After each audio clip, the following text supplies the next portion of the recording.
Hello, good morning.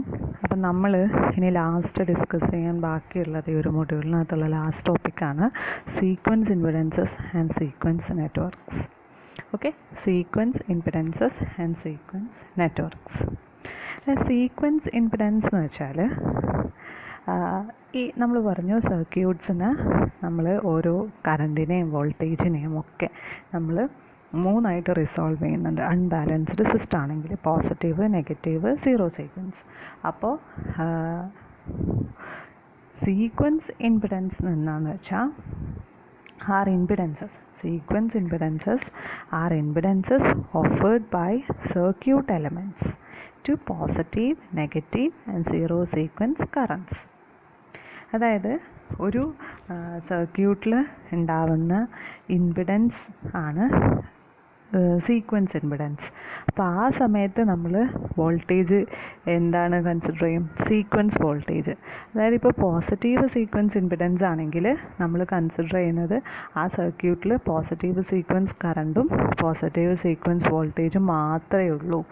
അങ്ങനെയാണെങ്കിൽ അവിടെ ഉണ്ടാകുന്ന ഇംപിഡൻസ് പോസിറ്റീവ് സീക്വൻസ് ഇംപിഡൻസ്. ഇനി നെഗറ്റീവ് സീക്വൻസ് വോൾട്ടേജും നെഗറ്റീവ് സീക്വൻസ് കറണ്ടും മാത്രം ഉള്ളപ്പോൾ ഉണ്ടാകുന്ന ഇംപിഡൻസാണ് നെഗറ്റീവ് സീക്വൻസ് ഇംപിഡൻസ്. അതേപോലെ സീറോ സീക്വൻസ് ഇംപിഡൻസ്. ഓക്കെ, അപ്പോൾ the impedance of a circuit element when positive sequence currents alone are flowing is called positive sequence impedance. അതേപോലെ when only negative sequence currents are present, impedance is called negative sequence impedance. When only zero sequence currents are present, the impedance is called zero sequence impedance. Okay, അപ്പോൾ ഒരു സർക്യൂട്ടിൻ്റെ കേസിൽ balanced system ആണെങ്കിൽ എല്ലാ ഇംപിഡൻസും എന്തുതന്നെയായിരിക്കും? Same തന്നെ ആയിരിക്കും. Separate zero sequence ഇംപിഡൻസും positive sequence ഇംപിഡൻസും negative sequence ഇംപിഡൻസും ഒന്നും നമ്മൾ കാണേണ്ട ആവശ്യമില്ല. ഇൻബാലൻസ്ഡ് സിസ്റ്റം ആണെങ്കിൽ ഇങ്ങനെ നമ്മൾ സെപ്പറേറ്റ് ആയിട്ട് സീക്വൻസ് ഇംപിഡൻസസ് കൂടി കൺസിഡർ ചെയ്യണം അനാലിസിസ് ചെയ്യുമ്പോഴും. ഓക്കെ, ഇനി A single phase equivalent circuit of A power system formed using impedances of only one sequence is called sequence network. ഇപ്പോൾ പോസിറ്റീവ് സീക്വൻസ് ഇംപിഡൻസ് മാത്രം വെച്ച് വരയ്ക്കുന്ന ഇക്വലൻ്റ് സർക്യൂട്ടിനെയാണ് നമ്മൾ പറയുക പോസിറ്റീവ് സീക്വൻസ് നെറ്റ്വർക്ക്. അതുപോലെ നെഗറ്റീവ് സീക്വൻസ് ഇംപിഡൻസസ്, നെഗറ്റീവ് സീക്വൻസ് കറണ്ടും negative sequence വോൾട്ടേജും മാത്രം വെച്ച് വരയ്ക്കുന്ന ഡയഗ്രത്തിനെയാണ് നമ്മൾ പറയുക നെഗറ്റീവ് സീക്വൻസ് നെറ്റ്വർക്ക് എന്ന് പറയുന്നത്. ഓക്കെ, അപ്പോൾ സീക്വൻസ് നെറ്റ്വർക്ക് എന്താണ്, സീക്വൻസ് ഇംപിഡൻസ് എന്താണ്, നിങ്ങൾക്ക് ഒരു ഐഡിയ കിട്ടിയെന്ന് ഞാൻ വിചാരിക്കുന്നു. ഓക്കെ, അപ്പോൾ നമ്മളൊരു ഇക്വലൻ്റ് 3 ഫേസ് ജനറേറ്റർ സർക്യൂട്ട് നോക്കുക. ഇവിടെ ഗ്രൗണ്ടിൽ ഒരു റിയാക്റ്റൻസ് കണക്ട് ചെയ്തിട്ടുണ്ട് ZN. ഇ എന്ന് പറയുന്നത് ഫേസിലുണ്ടാവുന്ന EMF, എ ഫേസിൽ അല്ലെ EB, EC, കറണ്ട് അതുപോലെ IA, IB ആൻഡ് IC. ഇനി നമുക്ക് ഇതിൻ്റെ നെറ്റ്വർക്ക് ഇംപിഡൻസസിനെ കുറിച്ച് നെറ്റ്വർക്ക് പോസിറ്റീവ് സീക്വൻസ് ഇംപിഡൻസും അതിൻ്റെ നെറ്റ്വർക്കും സീക്വൻസ് നെറ്റ്വർക്കും ഒക്കെ നോക്കാം. അപ്പം ഞാൻ നിങ്ങളുടെ അടുത്ത് പറഞ്ഞു പോസിറ്റീവ് സീക്വൻസ് കറണ്ടും പോസിറ്റീവ് സീക്വൻസ് വോൾട്ടേജും മാത്രം കൺസിഡർ ചെയ്യുമ്പോൾ ആ സർക്യൂട്ടിൽ ഉണ്ടാകുന്ന ഇംപിഡൻസാണ് പോസിറ്റീവ് സീക്വൻസ് ഇംപിഡൻസ്. അപ്പോൾ ഒരു പോസിറ്റീവ് സീക്വൻസ് കറണ്ട് പാത്ത് വരച്ചിട്ടുണ്ട്, പോസിറ്റീവ് സീക്വൻസ് മാത്രം. അപ്പോൾ IA1 ആണ് പോസിറ്റീവ് സീക്വൻസ് കറണ്ട്, IA എന്നുള്ളതിൻ്റെ പോസിറ്റീവ് സീക്വൻസ് കറണ്ട് IA1. അതുപോലെ Z1 ആണ് പോസിറ്റീവ് സീക്വൻസ് ഇംപിഡൻസ് എ ഫേസിലുണ്ടാവുന്നത്. അതേപോലെ ബി ഫേസിൽ Z1, സി ഫേസിലും Z1. ഇ എന്ന് പറയുന്നത് EMFൻ്റെ പോസിറ്റീവ് സീക്വൻസ് കമ്പോണൻറ്റ്. EMFന് പോസിറ്റീവ് സീക്വൻസ് കമ്പോണൻറ്റ് മാത്രമാണ് ഉണ്ടാവുക. EMF എന്ന് പറഞ്ഞാൽ നമ്മൾ ജനറേറ്റ് ചെയ്യുന്ന EMF ആണ് അല്ലേ. നമ്മളൊരു ജനറേറ്ററിൻ്റെ കേസല്ലേ പറയുന്നത് അല്ലേ, ഒരു AC ജനറേറ്റർ ആൾട്ടർനേറ്ററിൻ്റെ കേസല്ലേ പറയുന്നത്. അപ്പോൾ ആ ജനറേറ്ററിൻ്റെ EMFന് പോസിറ്റീവ് സീക്വൻസ് കമ്പോണൻറ്റ് മാത്രമേ ഉണ്ടാവുള്ളൂ. കാരണം ആ ജനറേറ്റഡ് ആ വോൾട്ടേജ് EMF എന്ന് പറയുന്നത് എപ്പോഴും ബാലൻസ്ഡ് ആയിരിക്കും. അപ്പം ബാലൻസ്ഡ് ആണെങ്കിൽ അതിനെന്ത് മാത്രമേ ഉണ്ടാവൂ? പോസിറ്റീവ് മാത്രമേ ഉണ്ടാവൂ. കാരണം എല്ലാം സെയിം ആണ്. ബാക്കി നെഗറ്റീവും സീറോ സീക്വൻസും കമ്പോണൻറ്റും 0 ആണ്.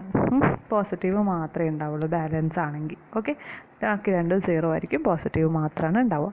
അപ്പോൾ EA എന്നുള്ളത് ആ ഫേസിലുള്ള പോസിറ്റീവ് സീക്വൻസ് EMF, EB ആ ഫേസിലുള്ള പോസിറ്റീവ് സീക്വൻസ് EMF, EC അതുപോലെ positive sequence EMF. Positive sequence EMF മാത്രമാണ് ഉണ്ടാവുക.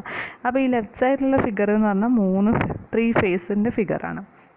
ഇതന്നെ ഒരു ഫേസ് മാത്രമായിട്ട് നമ്മൾ വരച്ചിട്ടുണ്ട്. അതായത് EA, Z1, IA1. VA1 എന്ന് പറയുന്നത് terminal voltage, positive sequence voltage. Okay, ഇതാണ് പോസിറ്റീവ് സീക്വൻസ് നെറ്റ്വർക്ക് എന്ന് പറയുന്നത്.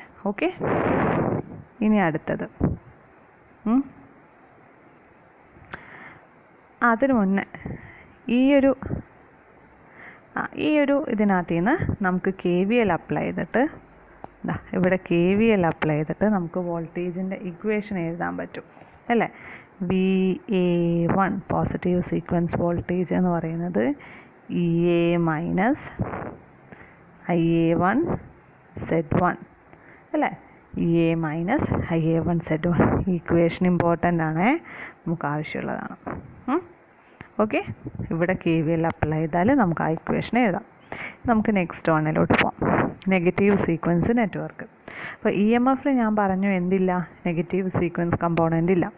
അപ്പോൾ ഈ ബാക്കിയുള്ള ഇതെല്ലാം വെച്ചിട്ട് നമ്മളതിൻ്റെ ഇക്വലൻറ്റ് സർക്യൂട്ട് വരച്ചിട്ടുണ്ട്. Z2 എന്ന് പറയുന്നത് നെഗറ്റീവ് സീക്വൻസ് ഇമ്പിഡൻസ് A ഫേസിലുള്ളത്, അതുപോലെ B ഫേസിൽ, C ഫേസിൽ. IA2 negative sequence current, IB2 B ഫേസിലുള്ള negative sequence current, IC2 C ഫേസിലുള്ള നെഗറ്റീവ് സീക്വൻസ് കറണ്ട്. ഓക്കെ, അത് മാത്രമാണ് കൺസിഡർ ചെയ്യുന്നത്. ആ കറണ്ട് മാത്രം ഫ്ലോ ചെയ്യുന്ന നെഗറ്റീവ് സീക്വൻസ് ഇമ്പിഡൻസ് മാത്രം ഉള്ളൂ. അതുപോലെ നെഗറ്റീവ് സീക്വൻസ് വോൾട്ടേജ് മാത്രമേ റെപ്രസെൻ്റ് ചെയ്യുന്നുള്ളൂ. ഈ സർക്യൂട്ടിനെ നമ്മൾ പറയും നെഗറ്റീവ് സീക്വൻസ് നെറ്റ്വർക്ക്.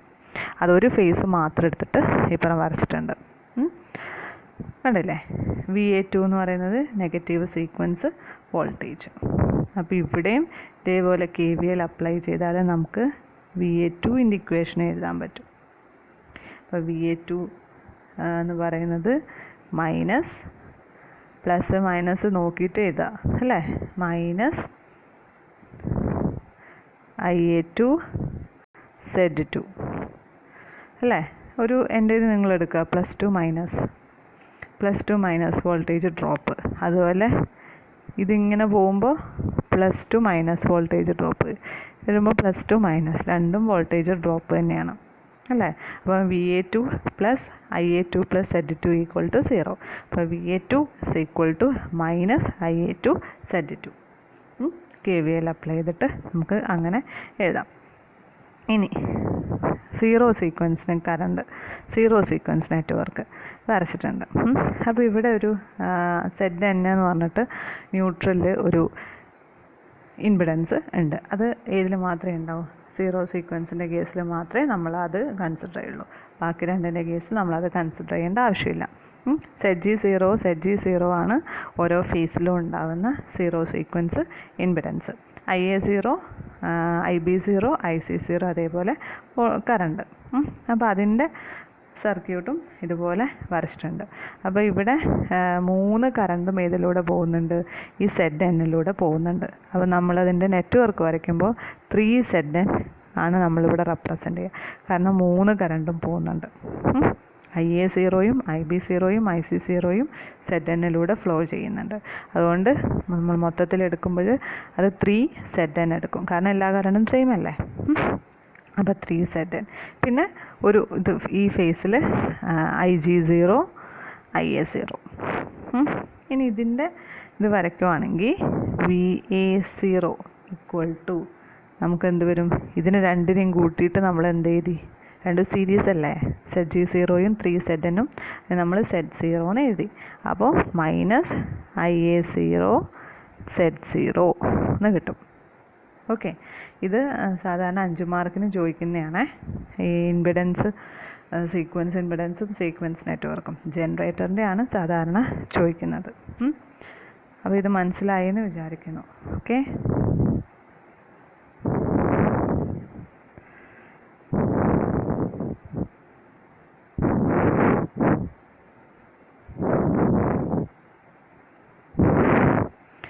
ഇനി നമുക്ക് ട്രാൻസ്മിഷൻ ലൈനിൻ്റെയും ഇതേപോലെ പറയാം.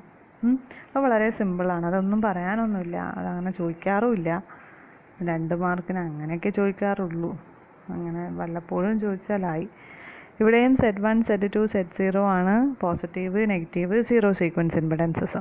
അപ്പോൾ അതിൻ്റെ നെറ്റ്വർക്ക് വരച്ചിട്ടുണ്ട്. ഇതിനകത്തൊന്നും കൂടുതലായിട്ടൊന്നും പറയാനില്ല. ട്രാൻസ്മിഷൻ ലൈനാണ്, റെഫറൻസ് ബസ്, IA1 Z1, അതുപോലെ നെഗറ്റീവിൻ്റെ കേസിലാണെങ്കിൽ IA2 Z2 നെഗറ്റീവ് സീക്വൻസ് നെറ്റ്വർക്കായി. അതേപോലെ സീറോ സീക്വൻസ് ആണെങ്കിൽ IA0 Z0. കൂടുതലൊന്നും പറയാനില്ലത്. ഓക്കെ, കാരണം ഇവിടെ ട്രാൻസ്മിഷൻ ലൈനിൻ്റെ കേസിൽ സാധാരണ വരുന്നത് ബാലൻസ്ഡ് കറണ്ട് ആയിരിക്കും, അത് ഇൻഡിപെൻഡൻ്റ് ഓഫ് ഫേസ് സീക്വൻസും ആയിരിക്കും. അതെപ്പോഴും ട്രാൻസ്മിഷൻ ലൈൻസൊക്കെ സിമ്മട്രി ആയിരിക്കും, ട്രാൻസ്പോസ്ഡ് ആണ് സാധാരണ യൂസ് ചെയ്യുന്നത്. അപ്പോൾ ആ ഒരു ഇതുകൊണ്ട് മിക്കവാറും എല്ലാം ഐഡൻറ്റിക്കൽ ആയിരിക്കും. പോസിറ്റീവും നെഗറ്റീവ് സീക്വൻസ് കറണ്ടും മിക്കവാറും ഐഡൻറ്റിക്കൽ ആയിരിക്കും, ട്രാൻസ്പോസ്ഡ് ആയതുകൊണ്ട്. ട്രാൻസ്മിഷൻ ലൈൻ നെറ്റ്വർക്കെല്ലാം സെയിം ആണ്, ഒരുപോലെയാണ്, പക്ഷേ വാല്യൂസാണ് ഞാൻ പറയുന്നത്, ട്രാൻസ്പോസ്ഡ് ആയതുകൊണ്ട്. നമ്മൾ സാധാരണ യൂസ് ചെയ്യുന്ന ട്രാൻസ്മിഷൻ ലൈൻസൊക്കെ ട്രാൻസ്പോസിഷൻ ഓഫ് ട്രാൻസ്മിഷൻ ലൈൻസ് എന്ന് പറഞ്ഞിട്ട് കഴിഞ്ഞ സെമ്മിൽ നമ്മൾ പഠിച്ചിട്ടുണ്ട്. അത് തന്നെ ബാലൻസ്ഡ് ആക്കാൻ വേണ്ടി നമ്മൾ ചെയ്യുന്നതല്ലേ ട്രാൻസ്പോസിഷൻ. അപ്പോൾ അതുകൊണ്ട് തന്നെ പോസിറ്റീവും നെഗറ്റീവ് സീക്വൻസ് കറണ്ടും ഐഡൻറ്റിക്കൽ ആയിരിക്കും. സീറോ സീക്വൻസ് കറണ്ടും മിക്കവാറും ചിലപ്പോഴൊക്കെ ഐഡൻറ്റിക്കൽ ആയിരിക്കും, പക്ഷേ എപ്പോഴും എല്ലാ കേസിലും പോസിറ്റീവും നെഗറ്റീവും ഐഡൻറ്റിക്കൽ ആയിരിക്കും. ഓക്കെ, ഇനി ഇതേപോലെ നെക്സ്റ്റ് ട്രാൻസ്ഫോമറിൻ്റെ കേസിൽ Z1 Z2 Z0 തന്നെയാണ് നമ്മൾ യൂസ് ചെയ്യുന്നത്, പോസിറ്റീവ് നെഗറ്റീവ് സീറോ സീക്വൻസ് ആയിട്ട്. പക്ഷെ ഇവിടെ ഒരു കാര്യമുണ്ട്, അപ്ലൈഡ് വോൾട്ടേജ് ബാലൻസ്ഡ് ആണെങ്കിൽ, അതായത് ട്രാൻസ്ഫോമറിൻ്റെ കേസിൽ നമ്മൾ അപ്ലൈ ചെയ്യുന്ന വോൾട്ടേജ് ബാലൻസ്ഡ് ആണെങ്കിൽ പോസിറ്റീവ് നെഗറ്റീവ് സീക്വൻസ് അത് ലീനിയർ ആയിരിക്കും. പോസിറ്റീവ് സീക്വൻസും നെഗറ്റീവ് സീക്വൻസും ലീനിയറും സിമ്മട്രിക്കും ഐഡൻറ്റിക്കലും ആയിരിക്കും, സ്റ്റാറ്റിക് ഡിവൈസ് ആയതുകൊണ്ട്. ട്രാൻസ്ഫോമർ ഒരു സ്റ്റാറ്റിക് ഡിവൈസാണ്. അപ്പോൾ അതുകൊണ്ട് തന്നെ നമ്മൾ അപ്ലൈ ചെയ്യുന്ന വോൾട്ടേജ് ബാലൻസ്ഡ് ആണെങ്കിൽ പോസിറ്റീവും നെഗറ്റീവ് സീക്വൻസും ഇമ്പിഡൻസും നെറ്റ്വർക്കും എല്ലാം ഐഡൻറ്റിക്കലായിരിക്കും, വലിയൊരു വേരിയേഷൻസ് ഒന്നും ഉണ്ടാവില്ല കേട്ടോ. പിന്നെ അതേപോലെ ഇതിൻ്റെ സീറോ സീക്വൻസ് ഇമ്പിഡൻസിൽ ചെറിയൊരു വേരിയേഷൻ ഉണ്ടാവും, അതും ഓൾമോസ്റ്റ് ഈക്വൽ തന്നെ ആയിരിക്കും. എന്നാൽ പോസിറ്റീവും നെഗറ്റീവും ഈക്വൽ ആയിരിക്കും നമ്മൾ അപ്ലൈ ചെയ്യുന്ന വോൾട്ടേജ് ബാലൻസ്ഡ് ആണെങ്കിൽ. സീറോ സീക്വൻസിൽ ചെറിയ വേരിയേഷൻസ് ഉണ്ടാവാറുണ്ട്. ഓക്കെ, അത് പിന്നെ നമ്മുടെ സീറോ സീക്വൻസ് നെറ്റ്വർക്ക് എന്ന് പറയുന്നത് ടൈപ്പ് ഓഫ് കണക്ഷനെയും കൂടി ഡിപ്പെൻഡ് ചെയ്യും. സ്റ്റാർ, ഡെൽറ്റ, അതിനെയും കൂടി ചിലപ്പോഴല്ല അതിനെയും കൂടി ഡിപ്പെൻഡ് ചെയ്യുന്നുണ്ട്. അപ്പോൾ അതുകൊണ്ട് ചെറിയൊരു വേരിയേഷൻസ് ഉണ്ടാവാറുണ്ട്. പക്ഷെ എപ്പോഴും പോസിറ്റീവ് സീക്വൻസും നെഗറ്റീവ് സീക്വൻസും സെയിം ആയിരിക്കും. ഓക്കെ, ഇതൊക്കെ 5 മാർക്കിനാണ് ചോദിക്കുന്നത്, വല്ലപ്പോഴും റയറായിട്ടേ കാണാറുള്ളൂ. സീക്വൻസ് ഇമ്പിഡൻസ് ട്രാൻസ്മിഷൻ ലൈനിൻ്റെയും ട്രാൻസ്ഫോമറിൻ്റെയും ഞാൻ നിങ്ങൾക്ക് ടെക്സ്റ്റ് ബുക്ക് ഷെയർ ചെയ്തിട്ടുണ്ട്, അതിനകത്ത് പറയുന്നുണ്ട്. അത്രേ എഴുതാനുള്ളൂ, ഒരുപാടൊന്നും ഈ പറഞ്ഞ കാര്യങ്ങളൊക്കെ ഉള്ളൂ. ഈ ഡയഗ്രാം വരയ്ക്കുക, കുറച്ച് ചെറിയൊരു എക്സ്പ്ലനേഷൻ കൊടുക്കുക. പിന്നെ Z1 Z2 Z0 അതൊക്കെ എന്താണെന്ന് നിങ്ങൾക്ക് അറിയുന്നതുകൊണ്ട് ഞാനത് കൂടുതലൊന്നും പറയാത്തത്. ഓൾറെഡി ജനറേറ്ററിൻ്റെ കേസിൽ നമ്മൾ ഡീറ്റെയിൽ ആയിട്ട് പറഞ്ഞതുകൊണ്ട്. ഇത് 5 മാർക്കിന് ചോദിച്ചാലായി, അല്ലെങ്കിൽ 3 മാർക്കിനൊക്കെ എസ്സേ ക്വസ്റ്റ്യൻ്റെ സബ്ബായിട്ട് ചോദിച്ചാലായി, അത്രയേ ഉള്ളൂ. ചോദിക്കുന്ന റയറാണ്, പക്ഷേ ജനറേറ്ററിൻ്റെ ഇമ്പോർട്ടൻ്റ് ആണ്. അതിൻ്റെ ഇക്വേഷൻസും നെറ്റ്വർക്കും ഒക്കെ ചോദിക്കുന്നതാണ്. ഓക്കെ.